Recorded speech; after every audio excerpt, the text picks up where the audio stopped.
Tonight we're jumping back into the dark side of TikTok, and what I found will haunt you forever. Welcome back, famity. Before the video starts, I just want to thank all my channel members for support as per usual. As y'all know, these compilations can get dark, scary, sometimes informational, sometimes a little bit global, a little bit disturbing. Guys like topics like that, make sure to stay to the end. Watch at your own risk. Let's hop right into it, chat. Let's go. The first video, he never should have walked through the gate. What the hell is going on?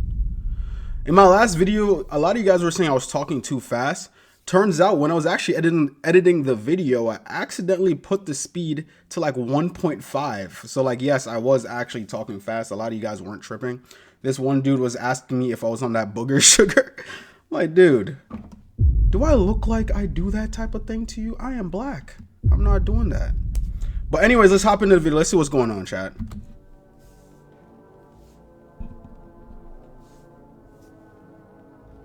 Gotta be honest with you guys, I could not find the exact context for this clip, but I don't really think it matters because you can see exactly what happened here.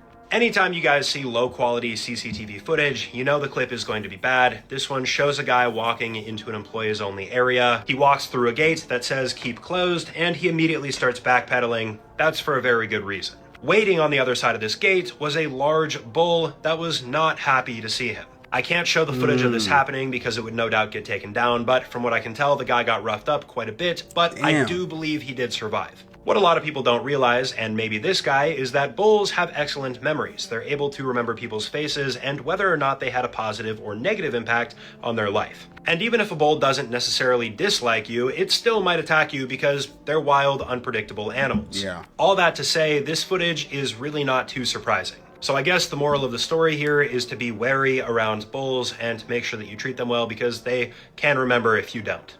The thing about us humans, we act like animals are this super dumb creature. Like they have a freaking brain, my guy.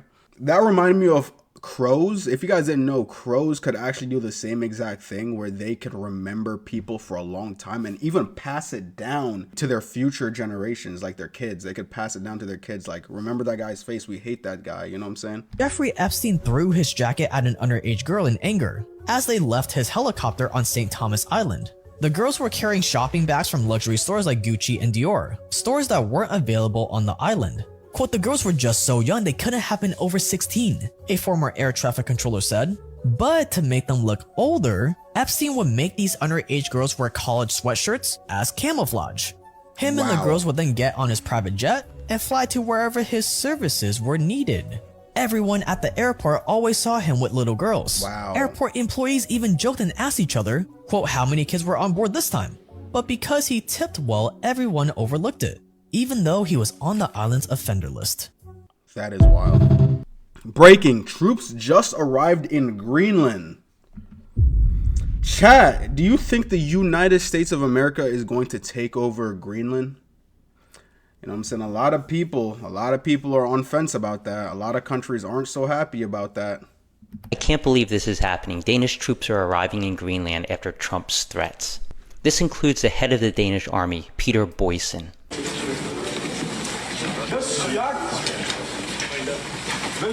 Trump has officially ruined America's reputation. Y'all think Trump ruined America's reputation with this one? A lot of people have mixed opinions about it. Me personally, I mean, you know what I'm saying? I don't really know his purpose of taking over Greenland. And hopefully it doesn't throw us into a world war. But I mean, you know what I'm saying? As long as no one's dying. In 1984, 18-year-old Elizabeth was lured into her father's basement under the pretense of helping move the door. After being drugged with ether, she was locked in a cell that had been specially prepared in advance. Wow. And the door was the final seal. After Elizabeth went missing, her mother reported the case to the police. During this time, her father submitted a forged letter of departure from Elizabeth to the police. He warned her parents not to search for her and misled the police, claiming that she might have joined a cult. For the next 24 years, her father visited the secret room at least 3 times a week, delivering supplies and repeatedly abusing Elizabeth. Wow. During this time, she gave birth to 7 children, one of whom died shortly after birth. 3 infants were falsely passed off as abandoned babies and sent to live with her mother, and the remaining 3 children stayed in the secret room. On April 19, 2008, her 19-year-old daughter Kirsten, who was still in the secret room, fell into a coma due to kidney failure. Elizabeth pleaded with her father to take her to the hospital. Her father lied to the doctor,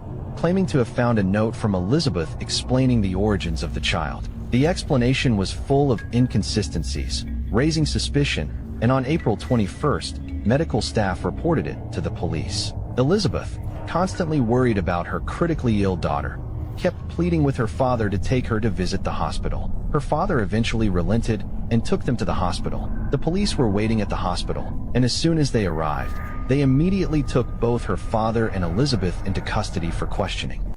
I don't know if you guys can see it, but it's the U.S. You put our flag over Canada, Greenland, and Venezuela, and it was U.S. territories established in 2026. Well, new U.S. territories established in 2026. It's getting kind of suspicious. Yo, is that a real image? It kind of looks a little bit AI. I'm gonna have to look that up. He put our flag over Canada, Venezuela, Greenland. I'm surprised he didn't put it over Mexico. Oh my goodness. I'm gonna look that up right now, chat. Oh my God. This is a real image, people. Trump posts image of altered map with American flag covering Canada. Oh my God, Donnie. It says right here it's an AI generated image. So what are they talking about? Posting this AI generated image online. Oh, it's an AI generated image that he posted. Oh my goodness. This is America World Takeover. Yo, this man might be a mob boss, chat. This is what this is talking about, though. Let's finish this video real quick. Oval Office meeting with European leaders. But it's the map in the background that's grabbing everyone's attention. It shows the U.S. flag covering multiple countries, including Canada, Greenland, and Venezuela. And let's bring in our political correspondent, Glenn McGregor, now. And Glenn, this is obviously a fake image, but it can't be sitting well in Ottawa. Yeah, Cynthia, we're all accustomed to the bizarre things that Donald Trump sometimes posts on social media. And what we don't know is whether that photo was a joke or whether it was a more pointed message.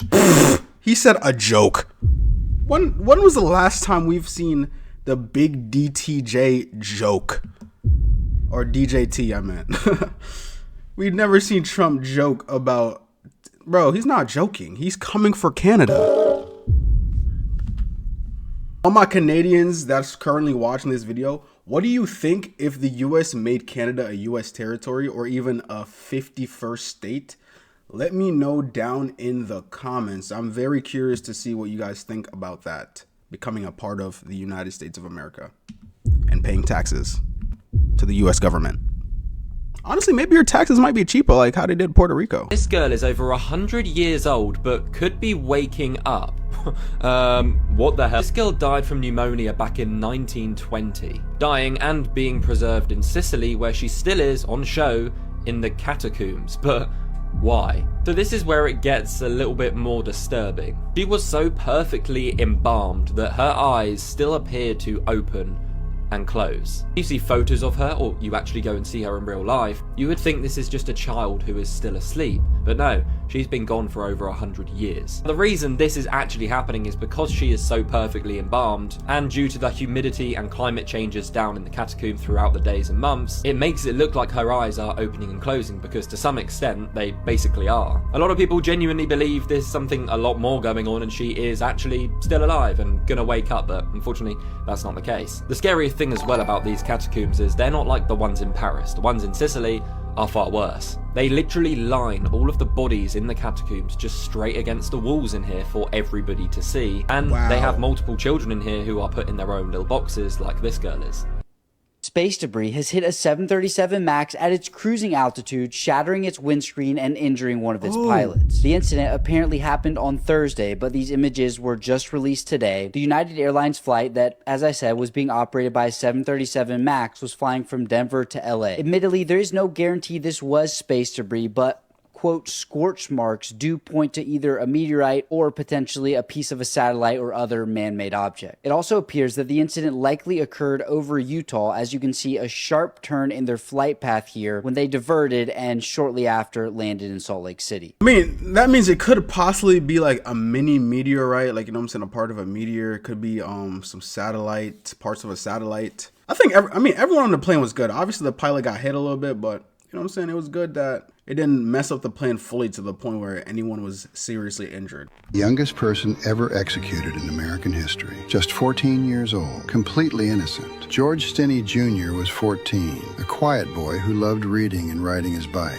One afternoon, 2 white girls went missing. Betty June Binnicker, 11, and Mary Emma Thames, 7. They'd asked George where to find wildflowers earlier that day. That conversation killed him. The next morning, the girls were found beaten to death with a railroad spike. What? No evidence, no witnesses. Police dragged George from his home, questioned him alone for hours. No lawyer, no recording. They claimed he confessed. That was enough. His trial lasted 2 hours, all-white jury. His lawyer called 0 witnesses, not even George's sister who was with him that day. The jury took 10 minutes. Guilty. George Stinney Jr., 14 years old, sentenced to death by electric chair. On execution day, they stacked books on the chair so the straps could reach his small body. The helmet was too big. When they flipped the switch, it slipped off. Electricity tore through his 95-pound frame. He died terrified and alone. 70 years later, 2014, a judge declared him innocent. No confession, no evidence, no justice. Just a child executed for the color of his skin.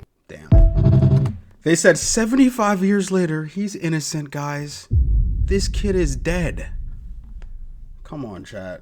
Stuff like that is kind of sad and upsetting because it's like, dude, this kid didn't even have a fair shot. He was just cooked from the beginning. Like, the second they're like, yeah, you did it, there was no fighting that. You're cooked, gang. It's cooked. Sad behavior, bro. That's actually really upsetting. Should have like a moment of silence for bro.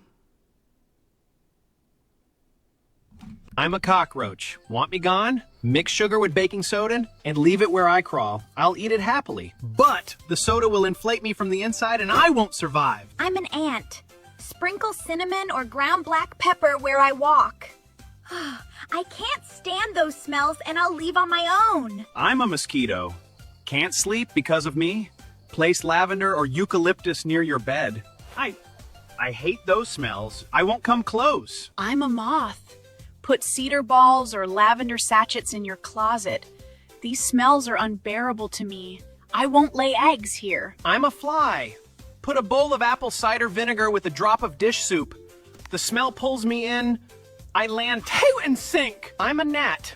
Wipe your sink with baking soda and vinegar. In a couple of days, I'm gone. After more than officially 50 years now, investigators just identified a brand new subject in the D.B. Cooper case, and they found him by analyzing microscopic metal particles in his tie. Okay, so if you're somebody that doesn't know, or you want a little bit of a refresh, D.B. Cooper is the guy that hijacked a plane back in 1971. This guy was able to get $200,000 in ransom money and a parachute, and then he jumped out somewhere over Washington State, and he was never seen again. This is literally the most known, but also the only unsolved skyjacking in American history. The FBI officially closed the case entirely back in 2016, but an investigator named Eric Ollis never gave up. He was actually able to get scientists to go analyze Cooper's tie, the one that he left on the plane, and they found microscopic metal particles that could only have come from one place. And that one place, which would have been the only one available at this time, would have come from a factory in Pittsburgh that worked with rare titanium alloys. So Ollis went and he dug into who worked there, and he landed on a guy named Vince Peterson, which is a metallurgist that was about 6'1". And the reason why that's such a big deal is because that matches witness descriptions exactly. Peterson's daughter actually gave investigators a sealed envelope from her father that he sent in 1961. His DNA was still on the stamp, and they could potentially match it to DNA on the tie. Whether you think that they finally just got him or not, this case might actually get solved after 50 years. I mean, in my opinion, if it gets solved or not, it doesn't matter.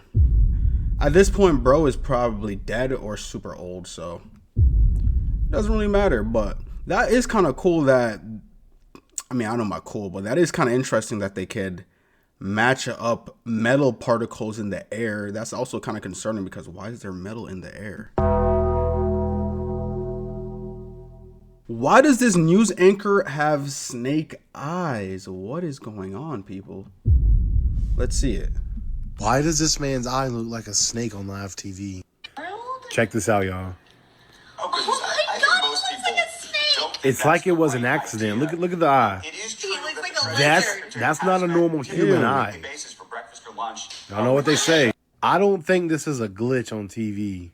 Oh, the left eye is normal and the right eye is slanted like a snake, like a reptilian. Stay weird. I mean, personally, I kind of think it's a glitch on TV. I mean, I don't know. Every time I see like images where people record a video that's on TV, it kind of just gives me like, that could be anything. Personally, it could be a camera thing, could be your screen thing, could be like, you know what I'm saying? Because her screen might show that, but someone else's screen might show his eyes completely normal. I feel like if she was there in person and his eyes did that and she recorded it, then I'd be like, But we've seen time and time again where stuff like this glitches out and then it shows like their eyes looking like a spider. Subscribe. Like, you know what I'm saying? Even the Justin Bieber one. They noticed their farm animals were panicking, but as they look at the cameras, they see this. A woman named Michelle and her husband Jonathan from Alabama explained that while in their home, located deep in the Appalachian Mountains in the northern part of Cumberland Plateau, they pulled up their cameras after hearing the alarm going off and the sounds of their farm animals agitated when they noticed what looks like a pale man crawling toward their house. Right there. What the heck?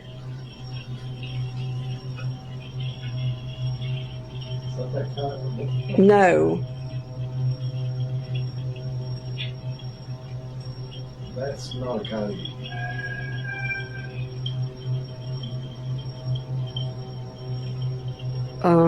That's a fucking person.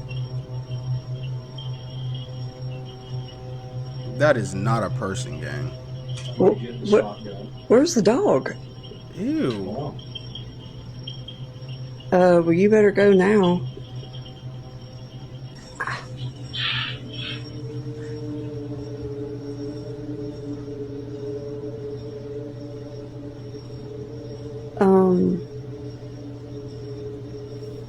There's Lucy right there. Yeah, but you see where it's standing? Yeah, it's looking in the window at you. It's at our window. What? Wow. That is terrifying. That's all happening at 8:18. It's at midnight. And the dog's just staring. Like something from the game, The Forest, this pale figure emerges from the woods and begins to look around their property. It even stares right at their window, where they're currently hiding, before running back into the woods and disappearing. Given Michelle and Jonathan live in the middle of nowhere in the Appalachian Mountains, in this individual's animal-like state, could this be a feral person, or is it something else? Let me know what you believe. Willow AI chip by Google. Joe Rogan talked about this. It's a computer chip. It can travel to different dimensions and process calculations faster just because it doesn't think like the human mind. It's like a quantum computer. Then think ahead? Yes, and it can do calculations faster. In benchmark tests, Willow solved a standard computation in less than 5 minutes that would take a leading supercomputer over 10 septillion years to solve. Far beyond the age of the universe. But one thing that you talked about, remember that aliens spotted in the Miami Strip? Yeah. This is crazy. They're saying that theory, the only reason why that happened was because they tested that chip on the same day. Oh, for real? Yeah, as the Miami incident. Oh, so they're saying if you can jump dimensions, it just opened a little portal. Other things came into the real world, and that's why they can't explain it. Why do you think it's not covered? Because, Miami doesn't know what the hell that is, and it just disappeared right away. Maybe that's because the computer right after closed. That's all that it needed. Dude, the technology that we are about to have in the next 10 to 20 years is about to be insane. Quantum computing that can jump through dimensions. That kind of proves the multi-dimension theory as well. That means there's also multiple dimensions of reality, basically meaning that each decision you make actually have its own universe. So today, if you woke up and decided to go for a walk, or you thought about it, there's a universe where you actually went for a walk. If today you woke up and you decided you wanted to go for a drive to freaking Canada or something, there's a universe where you actually did that. Wow. It's kind of mind-blowing if you think about it. So there's probably a universe where I have 1 million subscribers right now. there's probably a universe where I'm not a YouTuber. There's probably a universe where I'm working at your local McDonald's. I don't know. The beast said nope and chased him instantly. Let's see this chat. Oh, wow. Oh! Yo, they were so quick. That's insane. Imagine you're firing a shotgun at a woman on the street, but a man suddenly falls from the top of a skyscraper and blocks the shot. If the shot had hit the woman, you'd be guilty of murder. But are you guilty of murdering the man? No one pushed him. He chose to jump knowing gravity would kill him. And if not your shot, he would have died anyway. So is it a murder or simply fulfilling the man's wish in another way? Not gonna lie, that is kind of like a mind twist in a way, because you technically didn't kill the dude. Well, technically you did kill the dude, but you didn't. VR recreation of the exact spot where a man became stuck inside the Nutty Putty cave and died after 27 hours. Let's take a look at it. Just looking at it just already makes me just feel just like, like ew, like you know what I'm saying, claustrophobic in a way. Like, it's so tight. That sounded so wrong.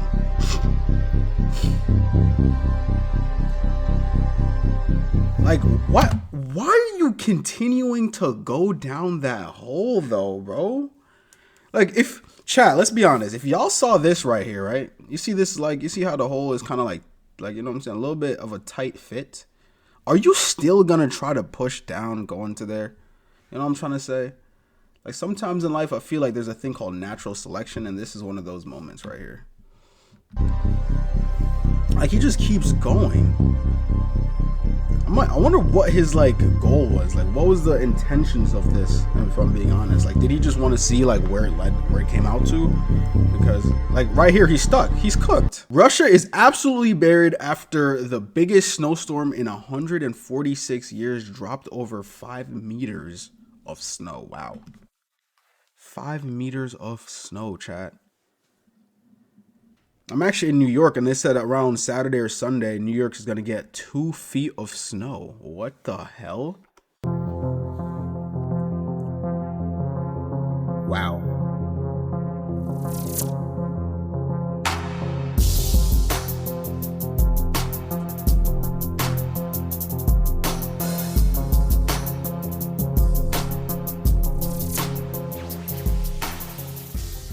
Famous autopsy today. We're talking about Vern Tiller, who you may remember from Austin Powers or Harry Potter. So in early April of 2018, Vern was admitted to the hospital after an incident in his home. He'd previously been admitted to rehab to undergo treatment for alcoholism. On April 21st, he died at that hospital in LA. He was only 49.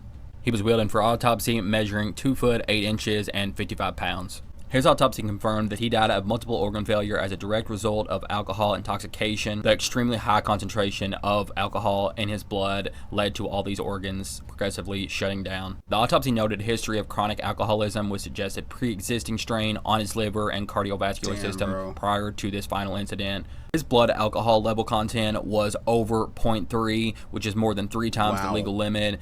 This alcohol content is potentially fatal for someone of average size, much less someone suffering from dwarfism like he was. After this, it was soon revealed that he had taken his own life, and reports were that he was extremely upset, drunk, and telling hospital staff when he came in that he wanted to die. He'd had his mental health problems and alcohol battles all through his life. Mental health is no joke, addiction is no joke, so if you ever find yourself in that place, get help. The world needs you here. But yeah, it's super scary. Yeah, very sad story, man. Very sad story. R.I.P. Now, I know a lot of y'all remember this. This motherfucker right here, the King Dakar, was ranked #1 in the world for being the most scariest roller coaster with a ranking out of 10 out of 10. But now these motherfuckers decided to make this. Falcon's Flight. The 2.6-mile-long coaster stands 60 stories high. That's nearly 640 feet. That's about 180 feet taller than the previous record holder, New Jersey's King Dakar. Count me out. That motherfucker say this is taller than the King Dakar?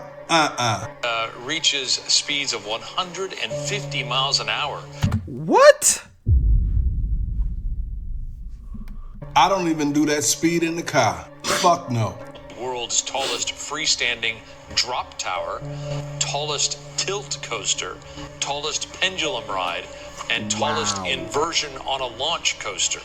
Tickets for the park start at $87. Tallest this, tallest that, count me out. And then the man said it costs $87 per person just to ride some amusement park ride. That price alone, count me out. Now granted, this is not built in the United States, but for all you roller coaster lovers out there that like to go everywhere just to ride roller coasters, if you go check this out, let me know what you think. I'm not gonna lie, me personally, I would definitely do that roller coaster. I did King the Ka, I think like 2-3 years ago. Yeah, it was pretty fast, it is pretty high, but I didn't really feel it. I don't know how to explain it because everything was so fast. Generally, it wasn't as scary as people make it out to be. Like, it was just like, you're going and then you're done. You know what I'm saying? It was just so quick. You didn't really like fully feel anything, respectfully, because I'm like, I think a couple hours out from the New Jersey one. I mean, they took it down now, so you can't really try it no more, but it wasn't that scary. That dude said, I don't do 150 miles per hour in a car. I would hope not, bro. Your car's not supposed to go that fast, dude. You're not on a racetrack, buddy. The truth of getting your head chopped off. Wow. What a way to title a video. Hopefully, everyone watching this video, none of us have to go through that pain of getting our heads chopped off. We'll see. Let's check this video out, chat. When someone gets beheaded, does the body experience the loss of a head? Or does the detached head experience the absence of the body in a brief moment of fleeting consciousness? Or does everything just instantly go dark? It's questions like these that keep me up all night. Public beheadings by guillotine were all the rage in 18th century France, and they actually ran a test for this very question. Death by guillotine was completely legal in France until 1981, with the final legal beheading in human history in 1977, just about 50 years ago. At the height of the French Revolution in 1794, French chemist Antoine Lavoisier was convicted of tax fraud and also of lacing tobacco with water, sentenced to public execution by way of beheading. As a final plea, he requested if he could run an experiment with his execution, you know, for science. Man, that is some hardcore dedication. Imagine being on death row and being like, you know what, let's test something out. Before his execution, he tells his servants that he would try to blink as much as he could after his head got chopped. So he gets guillotined, and his servants reported that his head actually continued to blink for 15 seconds after decapitation. So that's myth confirmed, right? The detached head must continue to experience consciousness with the absence of the body. I mean, it seems pretty obvious. The head is where the brain is, but doctors at the time claimed the blinks were merely involuntary muscle twitches and had nothing to do with consciousness. Be facts that will literally make you sleep with the lights on. The spam calls you get that you choose to ignore could be a missing person calling a random number trying to get help. You can feel your organs moving. Your brain just chooses to ignore it. There's a concept called solipsism where you are the only real person on Earth, and it is impossible to know if anyone else is real. We may already be dead, but since no one knows what's after death, we could all be imagining what's going on right now. If we didn't have ears, humans wouldn't know sounds existed, meaning there's a possibility that there's something going on around us at all times. 100%. We just don't have the body part to decipher it. 100%. You could be being watched and not even know it. Since you can never remember what happened directly after you were born, you are never really sure if your parents are actually your parents. True. There's a living chance that every time we die, we're rebirthed with no memory of dying. We could be stuck in a loop, and we don't even know it. True. Most people that go missing are last seen near large cave systems because they are curious or something is taking them away. You will never really know when you actually die. If you're new around here and like this type of content, be sure to follow me. What does Putin mean exactly when he's telling us that he's not fighting the people, he's fighting the bankers, and name drops the Rothschilds? Now, we already know that the Rothschilds are the biggest banking dynasty in the world, but they weren't the first to create banking. That, Merritt, is all of the Knights Templar. So are these things connected? Yes, let's get into it. We are 8.1 billion people currently alive living on planet Earth. 8.1 billion lives and 8.1 billion individual realities. And yet, the power is concentrated in the hands of 13 bloodlines. Wow. So for most of human history, society functioned locally. land, labor, trade, loyalty. Power was visible. If someone ruled you, you knew exactly who it was. Authority and face. And also, sometimes, as in the case of Marie Antoinette, accountability, right? Then something changed. And this shift didn't begin with armies. It began with money. In the Middle Ages, the Knights Templar created a system that quickly rewired civilization. They built the first transnational banking system. Basically, a person could deposit gold in one city and then pick it up in another without having to travel and without all of the risk. And they could retrieve the value of whatever was deposited in another city by using paper credit. No more wagons, no soldiers, just trust, record, and obligation. And that invention changed everything. And once money could move without moving, power could move without being seen. And when the Templars were dismantled, the system didn't disappear, it survived, it simply went underground. It evolved. And banking became that invisible infrastructure that was behind kings and queens, wars, and borders. And a few centuries later in Germany, a certain family that had a pawn shop understood this and decided to reopen the banking system. Okay. The Rothschild family didn't start with palaces. They started with a pawn shop. Loans, information, currency exchange. They realized something crucial. You literally don't need to rule nations if you finance them. And you don't need crowns if you can control the debt. And you don't need armies if governments depend on your credits. And from this point on, history began looking very different. Wars stop being about borders and start being about financing, just like Putin says. And revolutions rise and fall depending on who funds them. Again, just like Putin says. And when governments change, it really doesn't change anything because the financial architecture stays the same. Elections rotate faces. The system remains. I've been trying to tell this to people for a long time now, and they just don't get it. It's not about Republicans and Democrats. Either side, pick a side, is like a chess game played by the same player, by one player, right? Get it? That So makes sense. over time, power consolidates, bloodlines intermarry, but the Rothschilds, they had a rule. They would marry within the family between cousins so that the wealth would always stay in their family. Bruh. Obsessed with money. So what began as trade now becomes leverage. And what began as credit now becomes control. And this is where we are now. 8.1 billion people living in the world, working, playing, producing, surviving, and a tiny group at the very top controlling the flow of the money, debt, and decision-making across nations. Literally, the Rothschild brothers, one will finance one side of the war and the other the other side, and whoever wins, basically, they always win. Bruh. So it's not about left or right, and it's not about countries fighting. It's about who controls the system. Everything runs on the banks.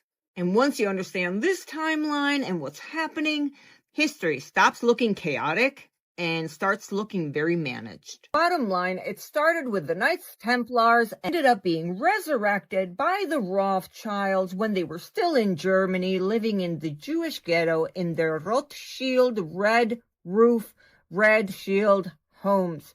It's a whole ordeal, and it's so clearly evident that I am baffled on why, to this day, something can't be done about it. And I understand why they want to hide, and they don't want to show their face, and they don't want to really show who's in power.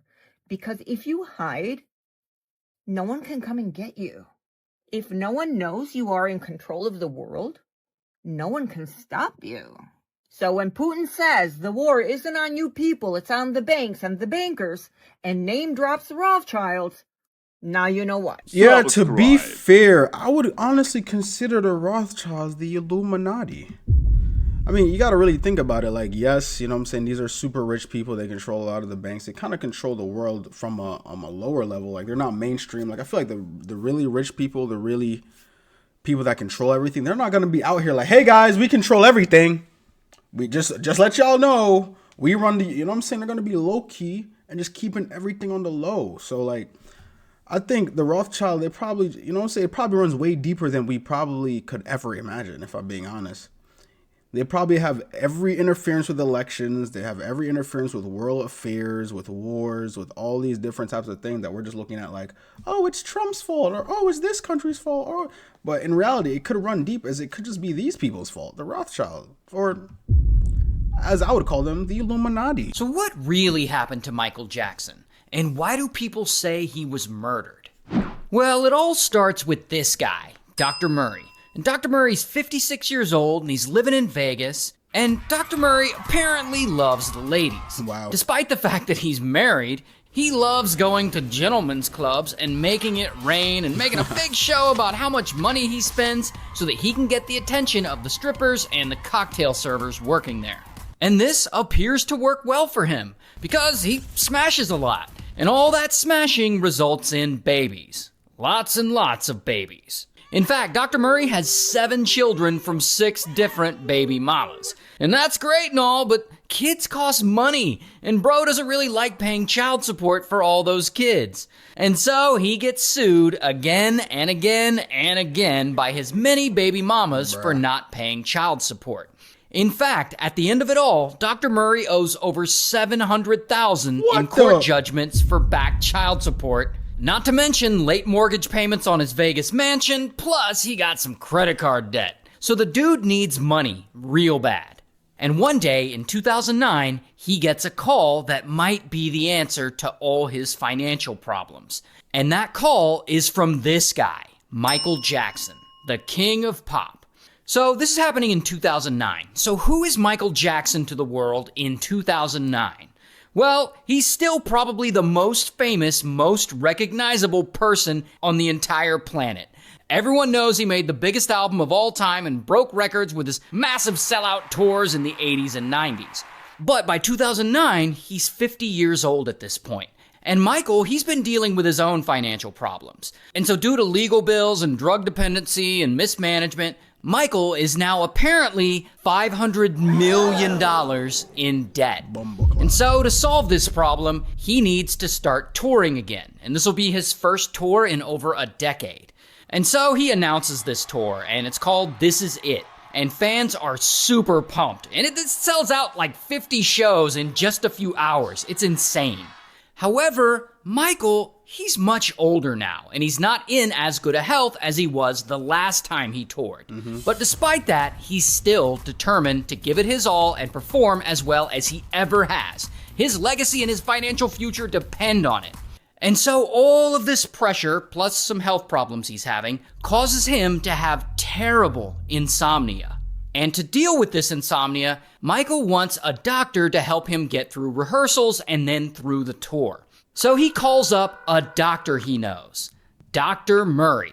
And he's like, I need help sleeping. I really like the drug they gave me when I had surgery. The drug they gave him to knock him out during surgery was propofol. So Michael is asking for a very powerful surgery drug to help him sleep at night. Now, Dr. Murray is a board-certified physician, so it is his professional responsibility to counsel his patient and say, no, that's not appropriate to give you propofol to help you sleep. That's actually dangerous. But that's not what Dr. Murray does. Instead, he ends up giving Michael a regular supply of the drug he wants in exchange for $150,000 a month. Michael! You were paying this man $150K a month? Oh my God.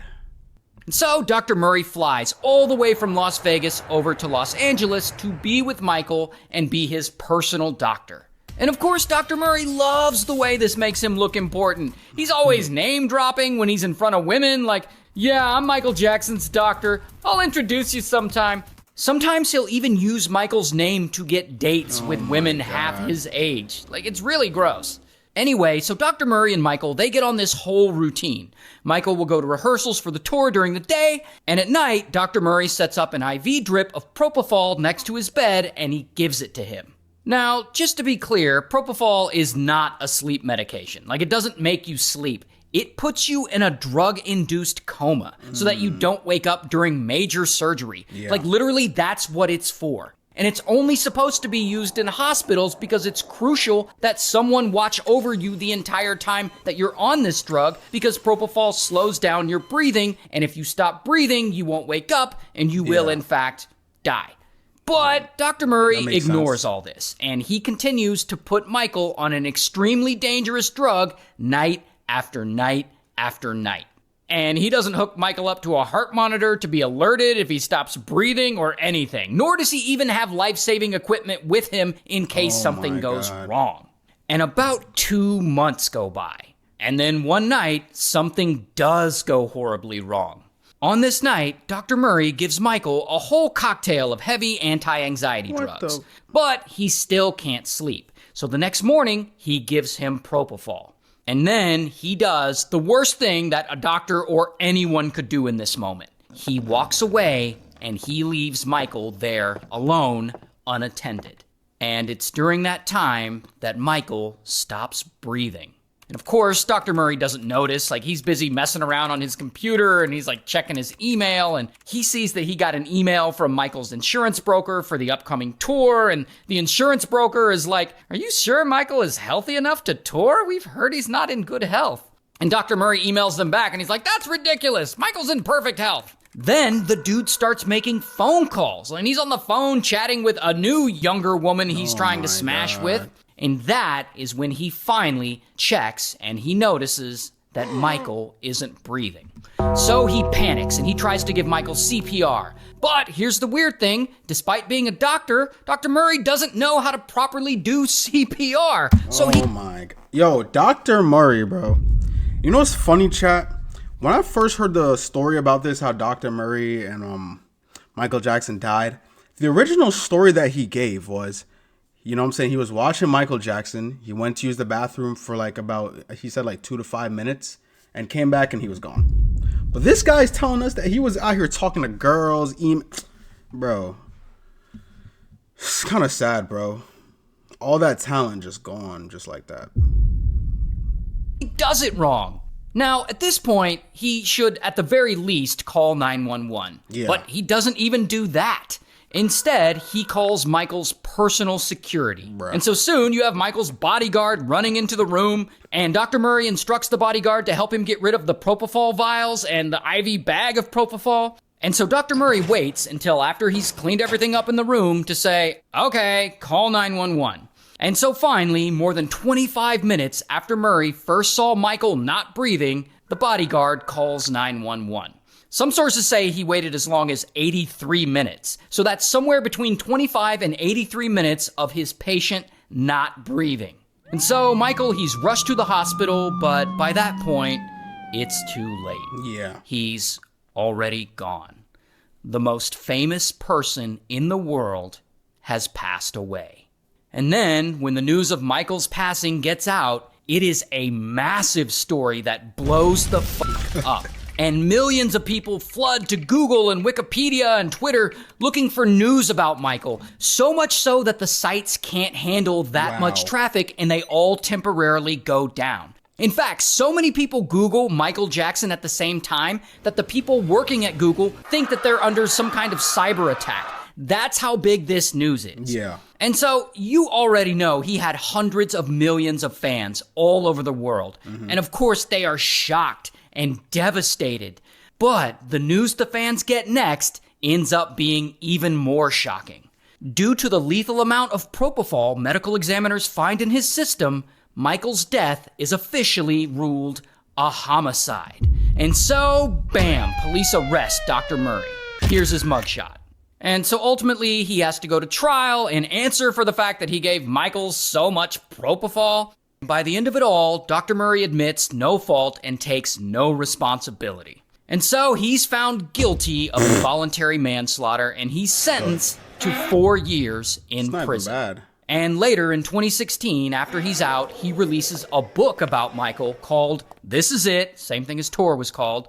And in it, he apparently blames everyone else for Michael's death besides himself, because I guess he's a turd, and he still keeps trying to make money off of Michael's name. Yeah, chat, it's super sad, honestly, that Michael Jackson did die the way that he died, but that made me think that, honestly, he was probably just like, It's probably one of those deaths where he just went under and just never woke up. That's literally what happened.